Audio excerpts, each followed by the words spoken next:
This is the Stream Deck. Let's get into it.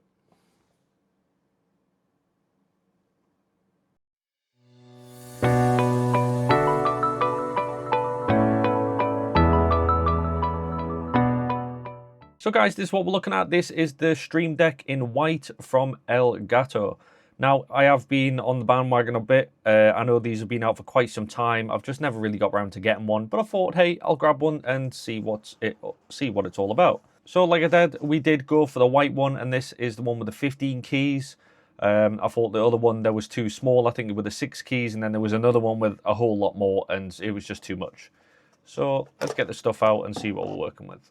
So, Stream Deck, sorry, we'll come back to that in a second. We do get a little box here, get connected. So we do get a little Elgato safety guide, and then we also get the Stream Deck quick start guide. This is going to tell you everything you need to know about the item, how to connect, how to connect to the computer, the app you need, the downloads, how to change. Ooh, there was a bit there on faceplate, so you can change out the custom displays. I didn't realize that. So the Stream Deck itself, like I said, Elgato logo Stream Deck. Buttons are quite tactile. Obviously, they're buttons. In the end of the day, they're not exactly gonna sound like cherry switches on a gaming keyboard or anything, but very nice, very smooth, quite responsive.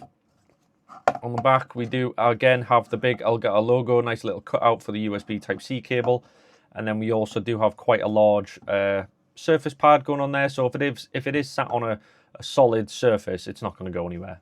So we can connect everything up. Like, again, you don't have to use these. I have seen people in the past where they have like you can 3D print them, obviously if you've got a 3D printer, or if you just want it laid on the desk flat, you can use that. You don't have to use this device, because on the back here we do have quite a large surface area again. So again, if that is sat down flat, that isn't going anywhere, which is quite nice. On the inside we do have the USB Type-C port for power.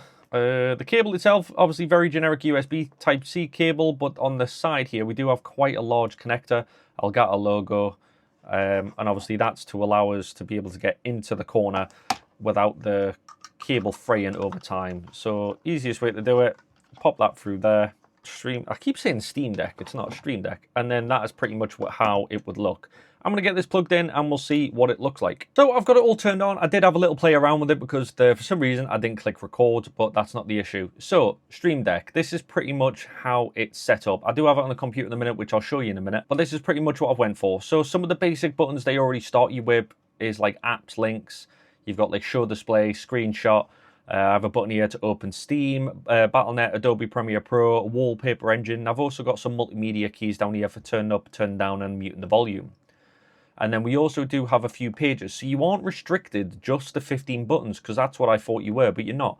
You are restricted to as many buttons as you want. So you can make multimedia as well. So I've got like apps over here. So if I click on apps, I've got main folder, Google Chrome, Edge, all that good stuff.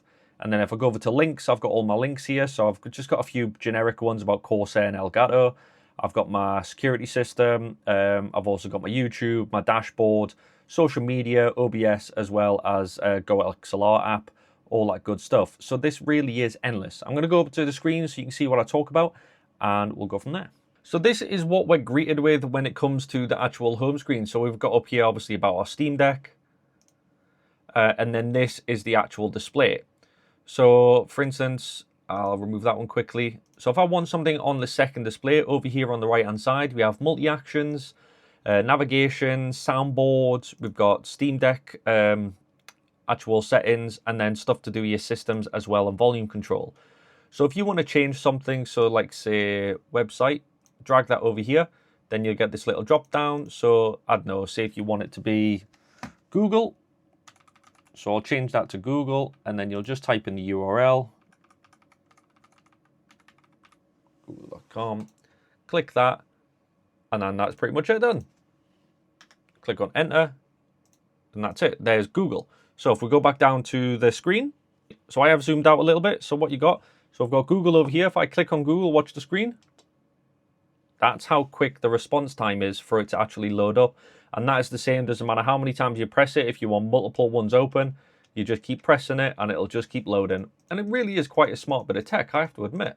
And then again, you can mess around with this and customize it to however you want. You can add different multimedia functions as well. So you've got all your different text or close. You can open applications, websites, hotkeys. There is a way to shut down your PC, but that's one thing I haven't actually been able to find. So if any of you out there know how to set an off button or a sleep button, let me know in the comment section below.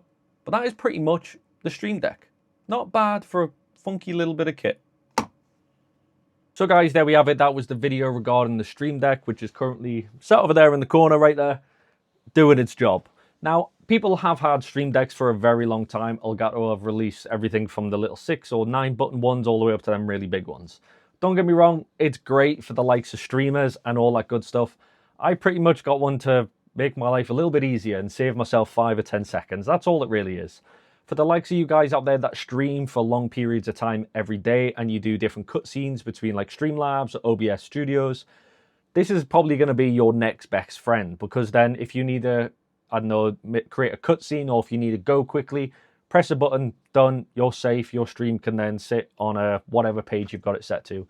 So overall is a really cool idea, and I know I've been late to the bandwagon, so I thought, hey, let's get one. And especially now we're going for the all white theme, you know, we've got the all new stuff going on that's white, so I thought it'd be a good idea. But anyways, if you have any issues with your Stream Deck or anything, drop it down in the comment section below. I'll try and help you as much as you can. But by all means, don't forget to like, subscribe, and hit the notification bell. And as always, I'll catch you on the next one.